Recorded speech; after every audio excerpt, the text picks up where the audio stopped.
Teruskan dulu. Sekarang telinga. Seperti halnya mata, Allah pun meminta kepada kita untuk menjaga telinga kita. Karena ada orang-orang yang telinganya tersumbat terkena penyakit. Jadi nanti fatalnya, begitu tersumbat oleh sesuatu yang buruk, dia nggak bisa dengar apa-apa. Dengar yang baik maksudnya. Ya. Pelan-pelan. Wa fi adhanihim waqra. Kata Al-Quran, ada orang yang telinganya kena sumbatan, Bu. Pak. Ya. Ada orang yang telinganya kena sumbatan. Jadi maksudnya begini. Kalau mendengar, fungsi pendengarannya ada. Ya. Maaf, kalau mendengar, fungsi pendengarannya ada. Dengar saja. Tapi anehnya, cuma dengar yang kotor-kotor, yang baik gak bisa. Ya. Saya gambarkan situasinya ya. Ada orang saking sayangnya Allah kepada orang ini, dibangunkan masjidnya di samping rumahnya. Anda bayangkan, ini rumahnya, ini masjid, dibangunkan oleh Allah. Yang dia tidak perlu pasang alarm lagi. Waktu sholat bisa terdengar, ya. Bisa nampak lewat matanya orang ke masjid. Orang lain yang jauh bisa datang kedengaran, ini yang dekat gak bisa dengar. Ada yang begitu, ya. Padahal Allah sudah saking sayang dibangunkan di samping rumahnya, tapi dia gak bisa dengar. Ya. Allahu Akbar, biasa saja. Ya. As-salatu khairum minan naum, dia terbalik itu. An-naumu khairum minas salah. Ya. Tidur lebih baik daripada sholat. Itu masuk saja ke dalam dirinya. Ya. Gak bisa dengar. Tapi begitu dengar konser di Senayan, itu bisa cepat sampai. Ya. Pakai biaya pun dikejar-kejar. Bisa itu. Bisa. Ya. Dengar satu maksiat, cepat masuknya. Aktif terlibat di dalamnya. Apa yang salah? Perhatikan. Ketika seseorang seringkali mendengar yang baik-baik, responnya akan baik. Tapi ketika seseorang mendengar yang buruk-buruk, ini yang kemudian masuk ke dalam dirinya, ke dalam kalbunya, ini yang akhirnya dikembalikan lagi ke telinga, menutup menjadi waqra, jadi sumbatan kata Quran. Jadi kalau orang seringkali mendengar yang jelek-jelek, maka nanti fungsi kebaikannya tertutup. Ya. Dia hanya akan terbiasa mendengar yang jelek saja. Ya. Tolong catat pernyataan saya ini. Baik dengan buruk itu tidak akan pernah bersama. Halal, haram tidak akan pernah menyatu. Jadi kalau orang terbiasa, mohon maaf, ya, melakukan yang baik-baik, melihat yang baik-baik, mendengar yang baik-baik, maka orang ini tidak akan pernah bisa melihat yang buruk, mendengar yang jelek. Mustahil. Mustahil. Bila seseorang misal, mohon maaf Pak, melihat gambar yang baik-baik, begitu melihat tayangan yang buruk, itu akan berpaling seketika, nggak diminta pun pasti akan dipalingkan. Sebaliknya, bila seseorang seringkali melihat yang jelek-jelek, pada yang baik dia alergi, nggak bisa itu. Ya. Yang jelek aja yang bisa dilihat. Termasuk orang yang seringkali mendengar yang baik-baik, yang jelek nggak bisa, Bu. Ya. Begitu ada acara-acara gosip, pindah seketika, nggak bisa, telinganya itu nggak bisa nyambung. Ya. Tapi kalau orang terbiasa mendengar yang jelek-jelek, yang baik-baik itu nggak bisa.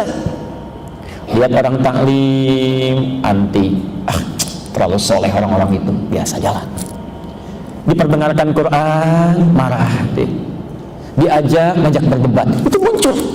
Kenapa? Karena tidak terbiasa yang baik-baik. Maksud saya begini, saya ingin menyampaikan, kalau dalam kehidupan kita, baik bapak, ibu, atau di anggota keluarganya, mohon maaf sebesar-besarnya, ada sesuatu yang bertentangan dengan unsur kebaikan, misal matanya tidak terbiasa lihat yang baik, telinganya senang dengar-dengar acara yang tidak bagus, ya, lisannya sering berkata yang buruk-buruk, mohon maaf, berarti ada yang haram yang masuk ke dalam dirinya. Bisa masuk lewat mata, bisa masuk lewat telinga, ya. Karena tidak mungkin antara yang haram dengan yang halal itu bersatu, tidak mungkin, ya. Termasuk saya sering katakan, bila suami sudah tidak senang dengan yang halal, ada yang haram yang masuk dalam dirinya. Sudah tidak senang menatap istrinya, sudah tidak senang mendengar kalimat-kalimat istrinya, berarti ada yang sering yang salah yang didengar oleh telinga suami itu, ya. Termasuk istri juga demikian, ya. Istri juga demikian. Kalau sudah tidak nyaman melihat suaminya, pasangan hidupnya, maka ada yang salah yang masuk ke dalam dirinya itu. Yang paling berbahaya, kita berhenti di sini, bila yang masuk itu masuk ke dalam mulut, itu yang paling bahaya. Saya ulang ya, bila yang paling berbahaya itu adalah bila penyakitnya masuk lewat mulut, lewat lisan. Yuk dibuka hadisnya. Hadis riwayat Muslim, nomor hadis 1015. Pelan-pelan. Bisa ditemukan juga nanti kalimat yang berbeda tapi pesan yang sama, ya. Hadis riwayat Muslim nomor hadis yang kelima. Di Qurannya, Quran surah ke-49 ayat ke-6. Tadi belum dituliskan. Quran surah 49 Al-Hujurat ayat yang ke-6. Al-Hujurat ayat yang ke-6.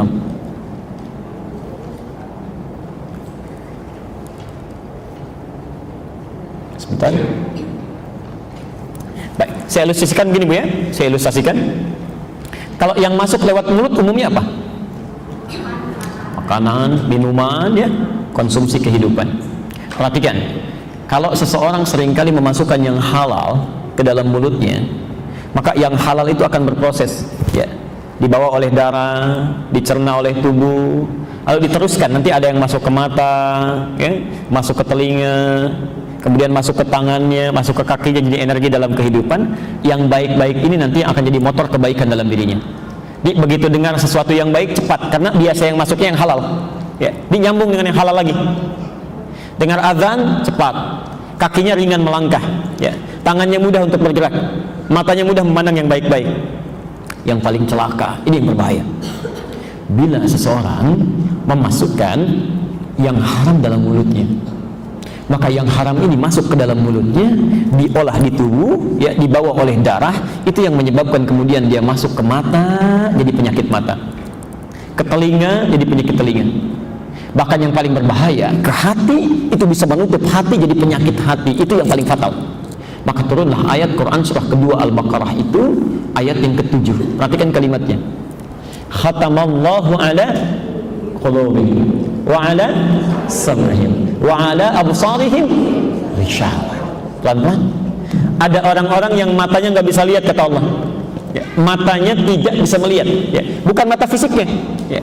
Saya pernah sampaikan di pertemuan lalu, ada mata fisik, ada mata hati kita itu ya.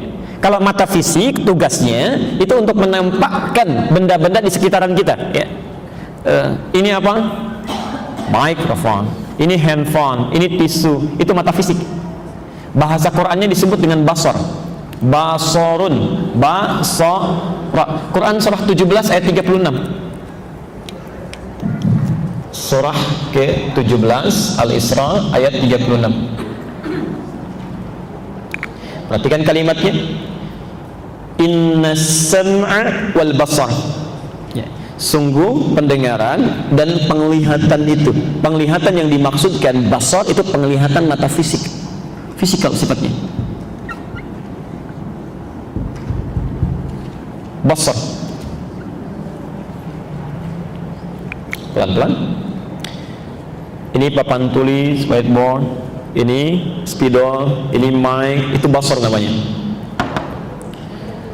Ada orang-orang yang nanti saat dihisab di akhirat nanti, itu matanya ditanya oleh Allah. Ditanya oleh Allah ya. Kalau dalam bahasa kitanya, apa mata kamu itu tidak pernah difungsikan untuk melihat yang baik-baik? Mata kemana tugasmu ya? Saat aku menampakkan orang-orang ke masjid untuk berangkat menunaikan sholat berjamaah, kamu melihat itu, apa kamu tidak lihat ya? Saat aku perlihatkan kepadamu mushaf ya, kenapa kamu tidak bacakan? Kamu tidak respon ya? Maka mata akan menjawab, ya Allah saya lihat, tapi pemilik mata saya, pemilik ini, dia tidak merespon apa yang saya lihat. Akan ditanya pelan-pelan. Apa yang menyebabkan seseorang, mohon maaf, matanya bisa normal melihat kebaikan tapi tidak bisa mengerjakan kebaikannya ya? Karena mata hatinya, saya ulang, mata hatinya terkena penyakit, dia tidak bisa memberikan nilai, tidak bisa memberikan respon ya.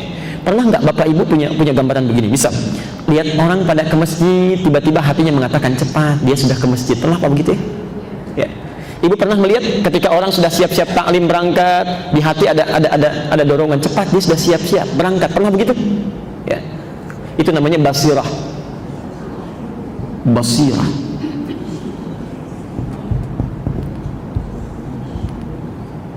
Quran surah ke-75 ayat 14.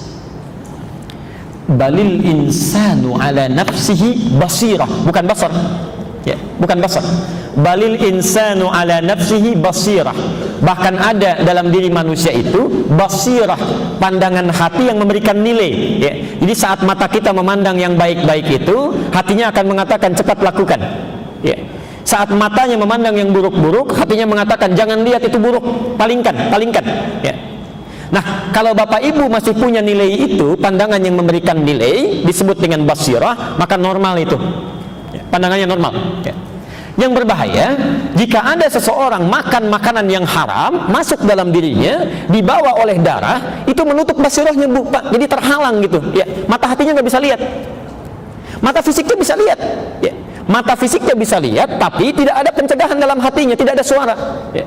Karena itu ketika melihat tayangan yang buruk-buruk, hatinya tidak protes ya, karena tertutup. Wa ala absarihim ghishawah, dalam hatinya ada penutup ya. Dia santai saja nonton tayangan buruk, santai, lihat gambar-gambar jelek, santai. Yang paling berbahaya kalau terus-terusan ini terjadi, suara hatinya mati, maka inilah awal mula yang melahirkan maksiat. Tiba-tiba pulang dari masjid Anda bayangkan ya, keluar mulai mau pakai sandal, ini kayaknya yang ini yang punya saya, bukan, kayaknya yang ini nih, bukan, kayaknya yang ini. Dia pakai sandal padahal dia ke masjid tidak menggunakan sandal. Dia pulang bisa bawa sandal orang itu ya. Karena fungsi hatinya nggak bisa lihat ya. Sering terjadi saat Ramadan kemarin, itu sering banyak kasus terjadi di satu masjid. Ibu bisa nggak bayangkan, orang wudhu sama-sama senyum, tertawa ya, nyapa juga ya. Begitu orang lain takbir Allahu Akbar, matanya melihat takbir tapi hatinya nggak bisa. Tiba-tiba dia mundur, tas orang dia bawa jalan, handphone orang dia ambil. Anda bayangkan, ikut itikaf tapi bisa ngambil handphone orang, ikut itikaf bisa nyolong sandal orang. Apa yang salah itu? Itu kalau kebanyakan makan yang haram, kan pencuri itu makanannya haram. Ini semakin banyak yang masuk, semakin tertutup fungsinya itu ya. Sama dengan telinga juga begitu. Telinga juga begitu. Jadi kalau nanti kebanyakan yang haram masuk, coba deh Bapak Ibu tes ya. Bukankah saat azan berkumandang itu, hati kita mengatakan cepat, sudah azan, siap. Ada begitu ya? Tapi tidak sedikit ditemukan sudah azan pun telinganya biasa saja ya. Dinasehati malah marah-marah. Itu tadi, yang haram masuk dalam jiwanya, menutup fungsi-fungsi kebaikan-kebaikan dalam dirinya. Hati-hati. Kalau sudah seperti ini, saya mohon cek nanti saat pulang ke rumah ya. Saat sudah seperti ini, kata Nabi, maka doanya tidak akan pernah terkabulkan. Saya ulang, kalau sudah seperti ini, maka doanya tidak akan pernah terkabulkan.